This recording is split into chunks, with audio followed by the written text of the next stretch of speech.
I am Jay Gephart and a member of the American Bandmasters Association and am honored to interview Bryce Taylor regarding his legacy and to obtain his perspective of the wind band movement in the United States. So the first question is it's not a question actually. Tell us about your career and your work, including your teaching positions, conducting positions, etc. Well, my birthday was in February, and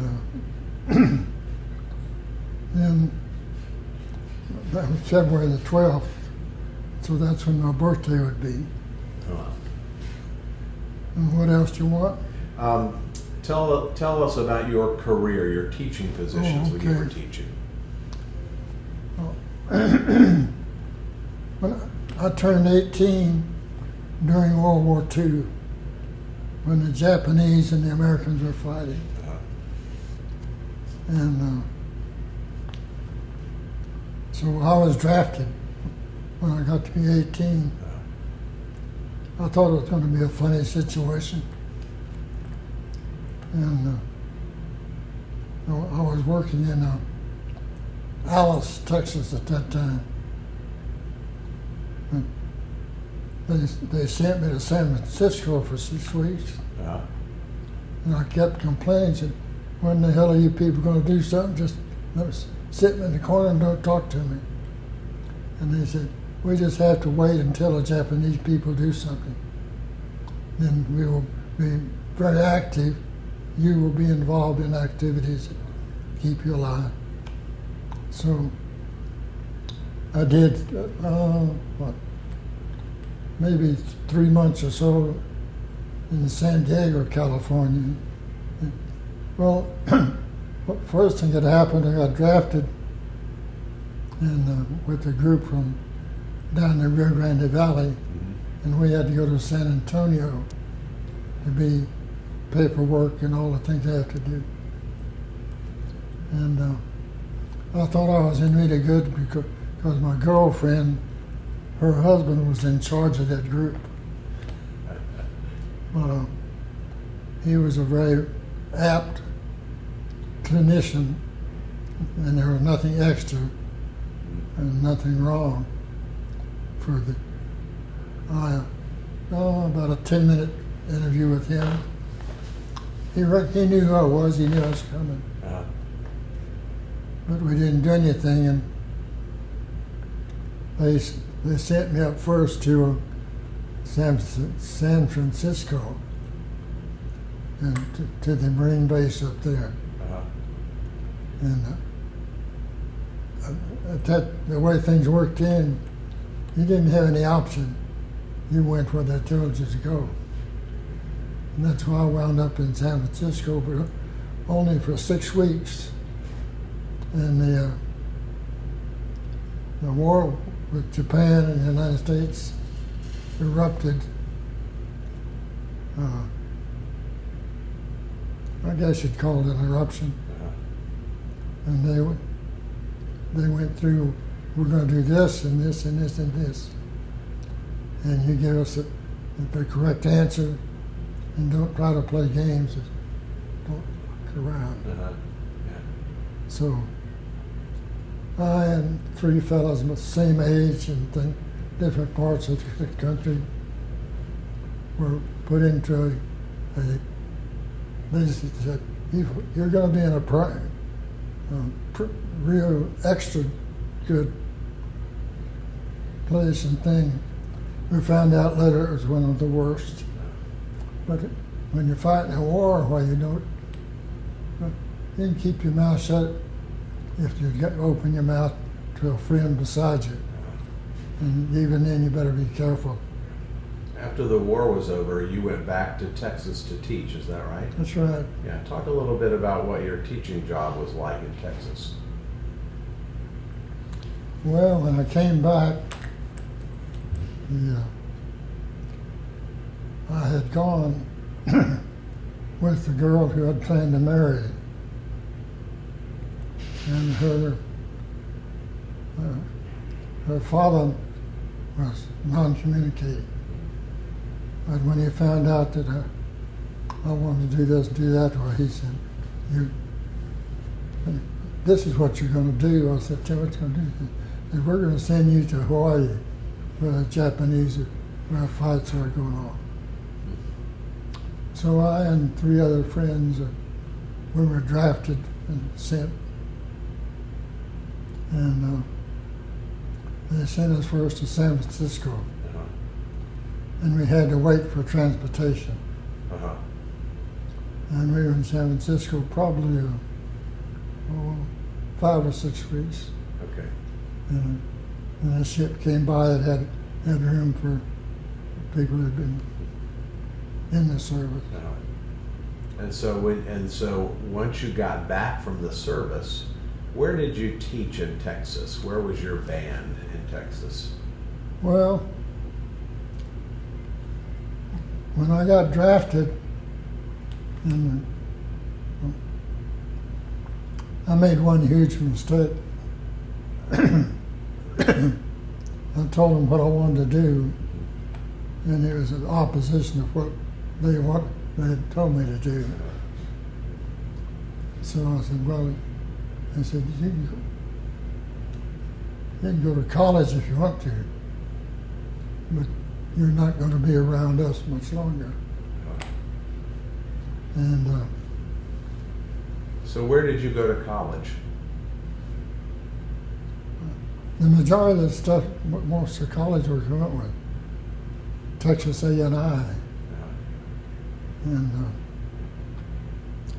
I was, and they sent me along. There were about 10 people that were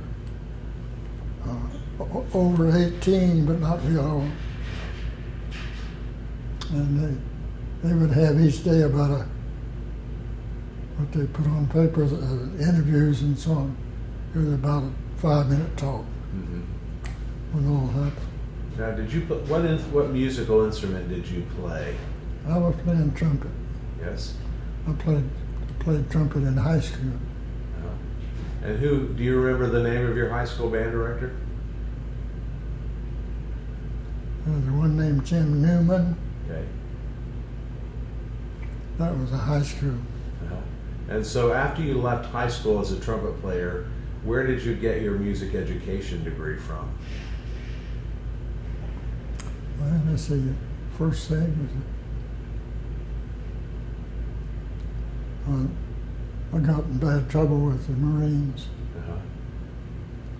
because I lied to them when I was stationed in San Diego, California. And 2 or 3 of the guys came along that just had been drafted. Said, "Oh, Hand, you don't have to tell them anything. Make up a good name."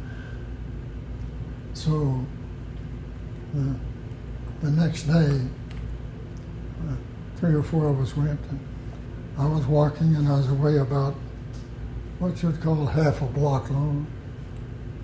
And when the man that had checked us in yelled, I said, "Get your fucking ass over here." I said, "Shut up." I said, "We'll see about that." 15 minutes later, I'm in the pen. And, well, let's talk a little bit about your years as a band director. okay. Okay? So you taught bands for a long time. That was your career, correct? Yeah. Yeah. While I was over in Hawaii, I was writing love letters to my girlfriend. Uh-huh. And when I got back, in spite of her parents, well, of her father, her mother wasn't upset because I got married, but her father was upset. I had a job as a parts man at an automobile dealer in Edinburgh, Texas. And from there I said, well, at that time there were no new cars except the, what do they call them still? I can't remember the kind of month. Well, it was a standard brand, wasn't it? There was nothing available at all except service cars. And at the end of the first year, we'd gotten married, and I had a steady job. It paid pretty well, and my wife, she worked in the courthouse in Edinburgh, Idaho County. She was one of the secretaries. What was your steady job in Edinburgh? What was your steady job? The steady job that I had, I was two things. One of them was a little bit steadier, more was a parts man. Okay. For all the things that were sold in there. And the other one, one of the parts men, but there's a huge amount of input of Mexicans come out of Mexico, all along the border, Rio Grande City and Mission, Midland, you name the town. And with all of them there were. Now, when you got married, you and your wife had children. How many children did you have? Before we were done, 1, 2.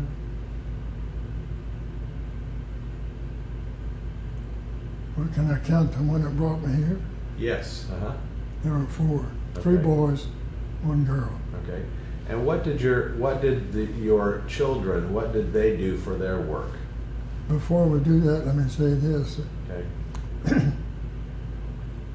When I was there in San Francisco waiting for transportation to Hawaii, I managed to convey to my girlfriend, who was my wife. And so I had let's say I got to do what I wanted to. But the Marine Corps didn't think I got to do what I wanted to. And so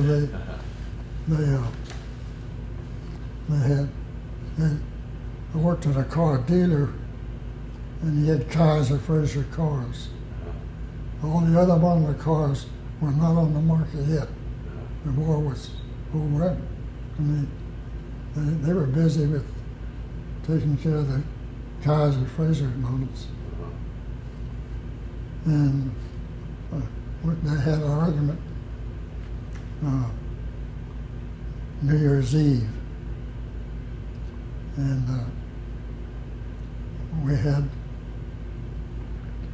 Mexican men came up to play a little 3-piece guitar group, or whatever. And before it was over, we had the man that owned the dealership and told us that you had to shut this down at New Year's, January the 1st. This is not just that. This is going to be this. I have a commitment to supply Chevrolets and Fords and that kind of stuff. So you came along the first day before January, and we had a good party at the dealers. So shut the door and open the jug and started going through that. And the first day was a holiday, but the next day was the dealership opened up again. And the owner came around and said, "When the hell were you yesterday?" I said, "I wasn't here. None of your damn business where I was." He said, "It is my business to fire your ass." And I don't want you here anymore. You're a troublemaker. So did you go from that job to be a band director? rough and so. Uh-huh. I'd always, my parents were teachers, Uh-huh. so I had some background on teaching ideas. Uh-huh. And I told him when the boss came in that owned the dealership, he was waiting for me at the back, where the door of the business went in. Uh-huh. I got out and started walking over and said, "Hey, you motherfucker, get your ass over here." I said, "What's the problem?" I said, "You're the problem. What can I do?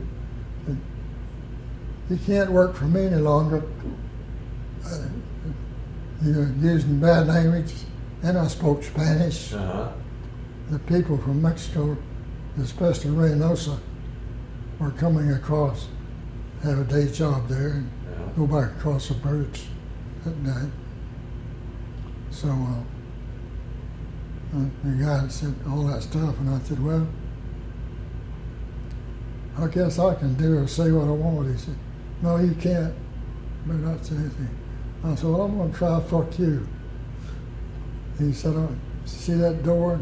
Don't you dare come through that door again." So I was out. Yeah. And I had the Edinburgh Junior College Uh-huh. was in business then. No. And then after college, after you were in college, you went to be a band director, correct? Since you were a trumpet player, right? Yeah, part of, Uh-huh. after all that confront went to the guy, they got fired, and Uh-huh. he said he fired me, and I said, "No, I quit." And so I knew 2 or 3 people men that had been in the war also, Uh-huh. and they were going to college there. Uh-huh. And at that time it was Edinburgh Junior College. Okay.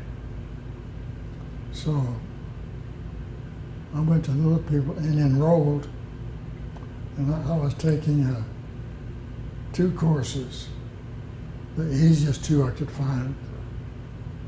So the hell, I just, why not get a degree and make a living?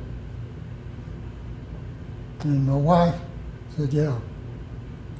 And we had been engaged for ever since while the war was going on. Uh-huh. She said, you got to have a job before I'll marry you." And I started to say, she said, "Don't say that. Don't talk that way around me." Uh-huh. She was a pretty strict person. Uh-huh. If she heard a lot of bad language going on, she wouldn't stay there. Uh-huh. She'd get away from it. What was your wife's name? Her name? Yeah. Diana Rodriguez. And you spoke fluent Spanish, or you speak fluent Spanish? Yeah, yes. Yes. Before all that college stuff came on and so on, my public schools were available, and I was growing up at the same.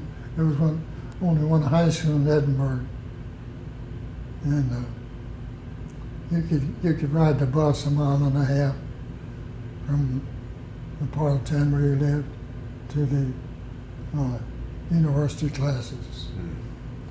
So I got involved at that time to education. Mm-hmm. And before that, a little bit, the last year I was there, they would hire me to come and help play the band. Mm-hmm. So I played band along with 5 or 6 other men. Mm-hmm. And so, well, we went ahead and got married. Her mother thought that was a great thing. Her father he was a gentleman, so he didn't say bad words to me. Mm-hmm. Except he said, "Go see Joe." And Joe was district attorney. Mm-hmm. He'll find a job for you. And I did that, and so I was working Monday, Wednesday, Friday. Two classes. They were music. And so we got married and rebuilt the garage to be a one-room house right there in Edinburgh. And that house is still there. Really? Last time I was down there a year or so ago, we drove by just to say, remember that place? And one reason we went by, my wife had died. She got some sort of a disease, and there never was very clearly defined to me. But she didn't last about 5 or 6 days. So there I was. And what was her name? We went, before all that happened to her and me, I went up to Kingsville, to Texas A&M University. And I knew the people pretty well. Eddie Galvan, and they had a good reputation. And because of the reputation, I enrolled.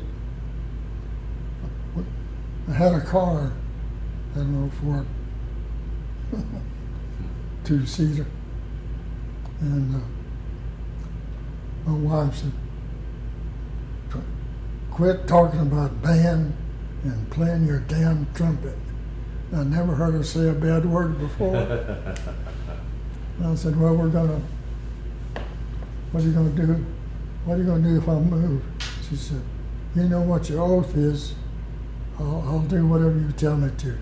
You're my husband. I'm your wife." So at that time there in Edinburgh, they had there was a service base there. And along with the service base, where they had a group of, I don't know for sure what you would call them, but they gave me a full scholarship. I didn't pay $1 to go to college there. And by then I was serious about being married and thinking we'll have some kids, so on. So the college thing was important to me and very important to her. And they had a little row of what we call huts, one bedroom and one two-it-all bathroom, that kind of thing.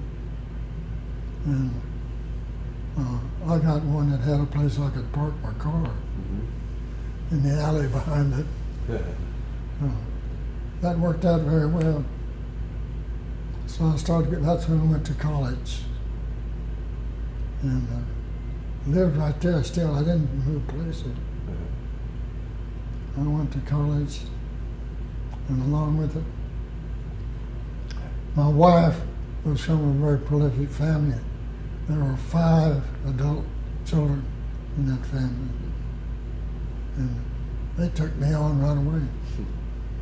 Said, "Hey, instead of sitting around doing nothing, we want you to paint that living room and cut the trash in the backyard and so on." So I got involved with them pretty well after the war. And while I was doing that stuff there at the college, I realized that this is not a very big deal. Well, one is I thought, look at all these dumb guys around here. They don't know what the hell's going on. I'm smart, I know what's going on. And I'd gotten a job as a part man for the dealer there. And I worked an 8-hour day. And she worked in the courthouse, Honorary County Courthouse in Edinburgh. And she had a salary, and I had a small salary. And so the marriage thing was working real good. Did she like that you were a band director? Did your wife I enjoy think it? she did. She was the kind of person that liked whatever you did, whether you knew it or not. Uh-huh. If she was from a large family, they were, golly, not only a large family, but they were very politically in charge of things. Okay. Where did she come from? Was she from Mexico or did she grow up in Well, Texas? she was born there. Uh-huh. She was born in the outskirts of Edinburgh Okay. and was growing up along with them. Okay. And when I got drafted and we got married, we used the same old building that she had and got by pretty well. And her father one time, I don't know whether it was New Year's or what it was, but he decided it's time to have a party and see how much tequila, Uh-huh. how much tequila you could manage. Uh-huh. So I gave that a try.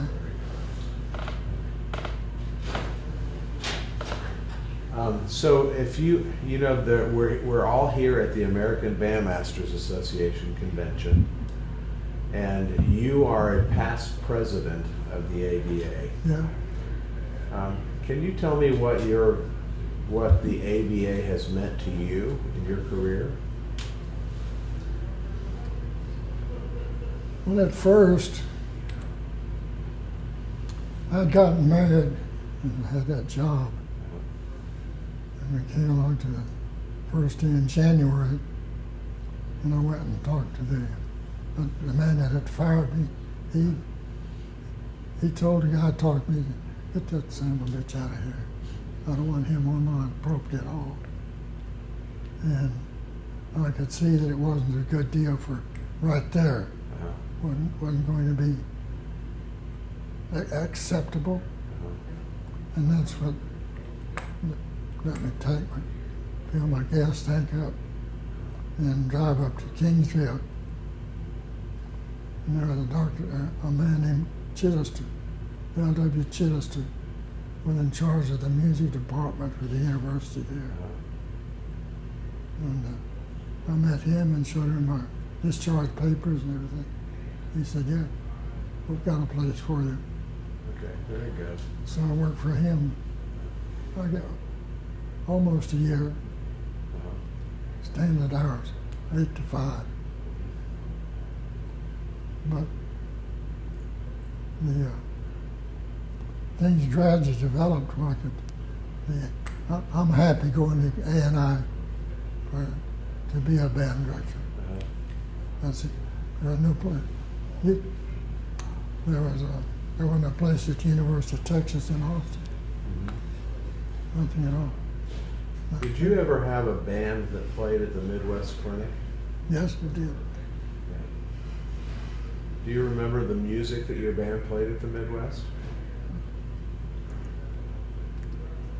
Oh, that might be confusing. Uh-huh. I played two of the things I played because of UIL. You know what the UIL Yes, I is? do, huh? What the UIL had on their list. So I took the two that I liked best and worked them out, Uh-huh. and then spread out with more things band-wise, music and the list. Mm-hmm. That list still exists. It's been changed a lot, of course. Yeah, it sure has. But they had the little bulletin about that thick, Uh-huh. about 20 pages. And the band was on page 18. And it gave you a list of approved public playing bands. Mm-hmm. So we got through that pretty well. Was the Midwest Clinic in Chicago? Where was the Midwest Clinic held when you took your We in band? Chicago, Uh-huh. yeah, And you went to the Midwest for many years, didn't you? yes. Uh-huh. Did you have the opportunity to hear your son's bands at the Midwest Clinic? Yes, Uh-huh. And that must have brought a huge sense of pride to you. Yeah. Very much so. I bet so. And it was something I loved doing. Really enjoyed the band, and I had a twitching finger for finding out new ways to play things. And I knew where everything within driving distance that had a top band, I got familiar with them. There's one of the fellows named Marion Busby, and he was a very close friend. And he would call me and say, "Hey, I found you a job." So with people like that and things available through the university, why, things are going very well. I got my degree in 2.5 years. Oh, how about that? And there was a job waiting for me when I got that degree. In fact, I worked for 1.5 years before that, but didn't have an official title. I was just a college student. But the man who was the chairman, Chittister, he wasn't a lazy person, but his main interest was not band. It was other things musically. So as things went along, and I was in the band at San Diego, and then wound up in Pearl Harbor for 2 years. And the war itself created crowds. For me, if you were in the Navy, well, you were okay. If you're in the Army or the Marine Corps or something, you weren't okay. So there's no place for you to sleep. So we went around and shot some dice, and whoever got the highest out of a group of 4, you had a place you could sleep, but only for 4 hours at a time. Oh, how about that? And you had to get up, get out of there. That was his bunk. He was assigned that by the Navy. And he would let us get back and do some of just what we'd like to do most of the day. Yeah.